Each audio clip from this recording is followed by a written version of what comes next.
Jesús y sus compañeros fueron al pueblo de Capernaum. Cuando llegó el día de descanso, Jesús entró en la sinagoga y comenzó a enseñar.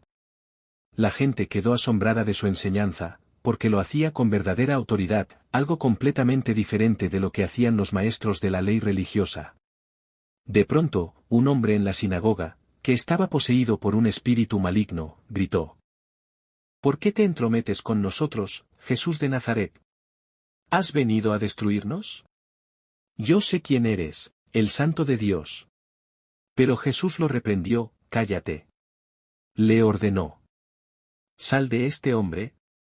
En ese mismo momento, el espíritu maligno soltó un alarido, le causó convulsiones al hombre y luego salió de él.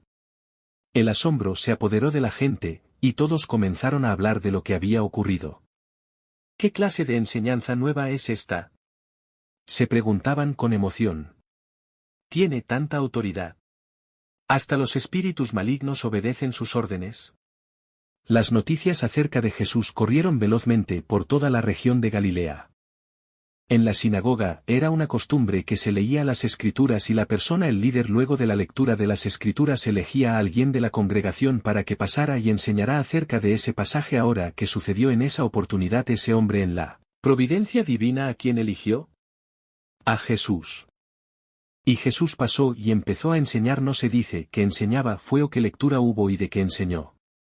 Pero sí se dice que enseñaba con autoridad, y eso es lo que la gente de la congregación notó.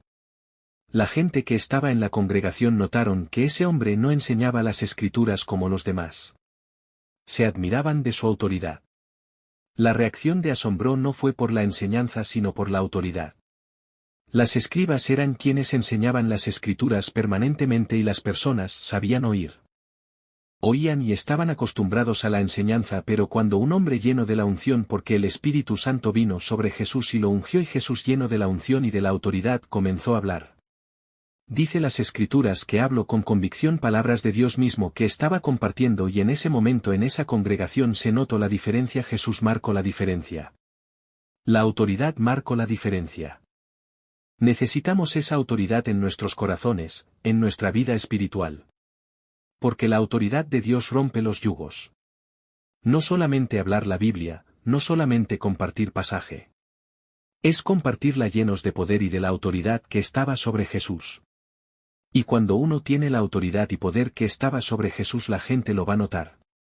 La gente va a notar que esa persona está hablando con autoridad. Dios lo está respaldando. Está hablando de un Dios vivo. No está hablando frases religiosas. Necesitamos la autoridad y el poder. En Marcos capítulo 1 verso 23 sigue el relato. Pero había en la sinagoga de ellos un hombre con espíritu impuro, que gritó: «¡Ah! ¿Qué tienes con nosotros, Jesús Nazareno? ¿Has venido a destruirnos? Sé quién eres, el Santo de Dios». Entonces Jesús lo reprendió, diciendo: «Cállate y sal de él». Y el espíritu impuro, sacudiéndolo con violencia y dando un alarido, salió de él. Ahora, había un hombre con espíritu inmundo que iba a la sinagoga. Y yo me imagino que no fue solamente ese sábado, iba frecuentemente y entraba de una manera y salía de la misma manera, pero hubo un día. En ese día cuando entraba Jesús, bajo la autoridad y el poder del Padre.